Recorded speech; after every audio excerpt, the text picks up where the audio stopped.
celebration for Linglestown 250-year celebration in 2015.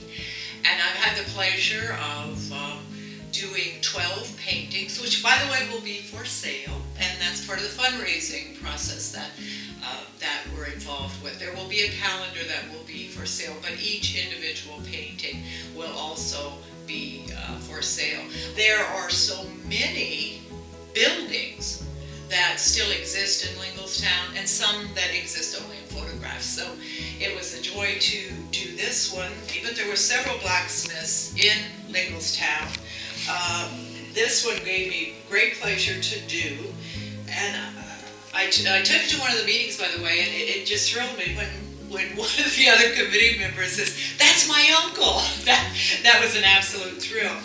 But I painted it in winter to combine the idea of the warmth of the blacksmith and the fire, as well as the winter. This is a house. It still exists, and it is now stitch art. I took the painting from a photograph that the owner gave me. Interestingly, I don't think you can't recognize the current house from the painting that I've done, because it is so different. The basic structure is there, but the house itself has changed quite a bit. There was a wooden fence in the painting, in the photograph, and now there is, and it's very old, but there is an old metal fence, beautiful old fence that goes around the current house that is stitch art.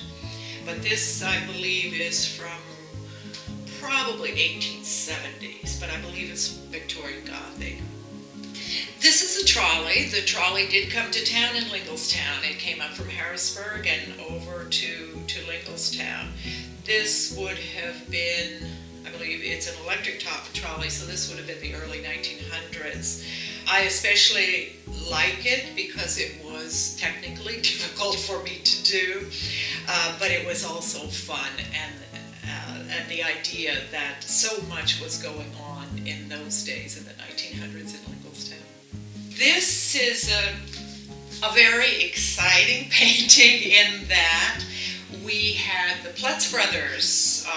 The home still exists, and it is in the painting. It's right here. But it's exciting for me to paint this because it is really purely imagination.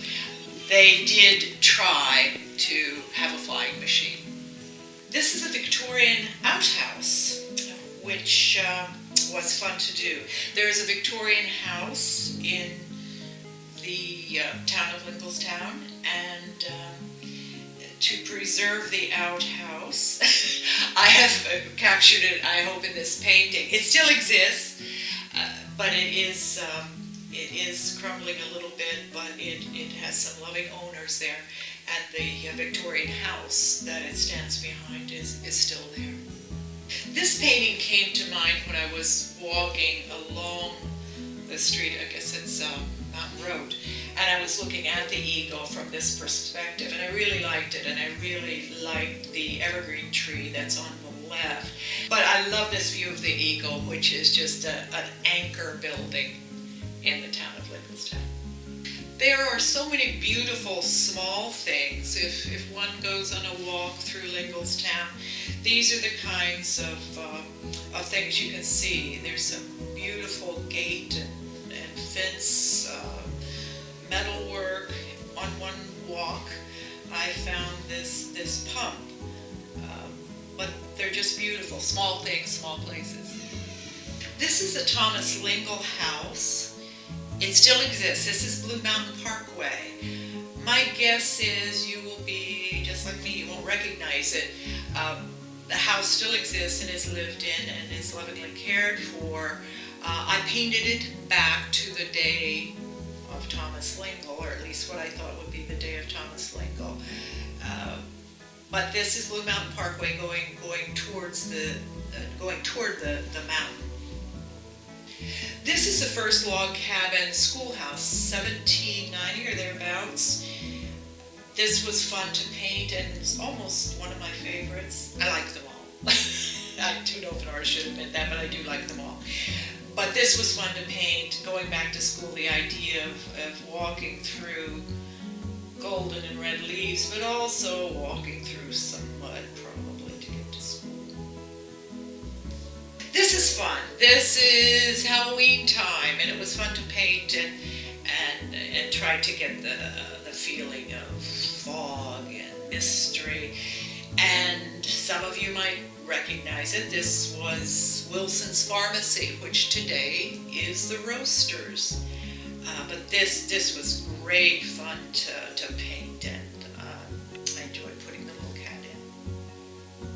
This is a house that is in the original layout of Linglestown, as all of these are, all of the images that you're seeing. And today it is an attorney's office, and there is a business, a paperwork business. There are varying ideas of its use through the years. There's the idea that it might have been a tavern at one time, and perhaps an infirmary or a hospital at one time. But it is a mystery, but it's a beautiful, beautiful stone building.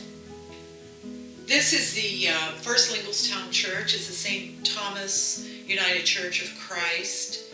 It was fun painting the snow and playing with the snow. We love to play in snow. Interestingly about this church is many, many, many things. One of the things is the doors. There's an entrance for men and for women. This version was 1850, 1856, thereabouts, when this photograph, I suppose, was taken. And I painted it from that photograph. And the church, as you would see it today, is changed in color, in design. But if you walk inside the church, you will see, the current day church, you will see that it's still this church. This church is right next to the Winrig Cemetery, where Thomas Lingle is buried.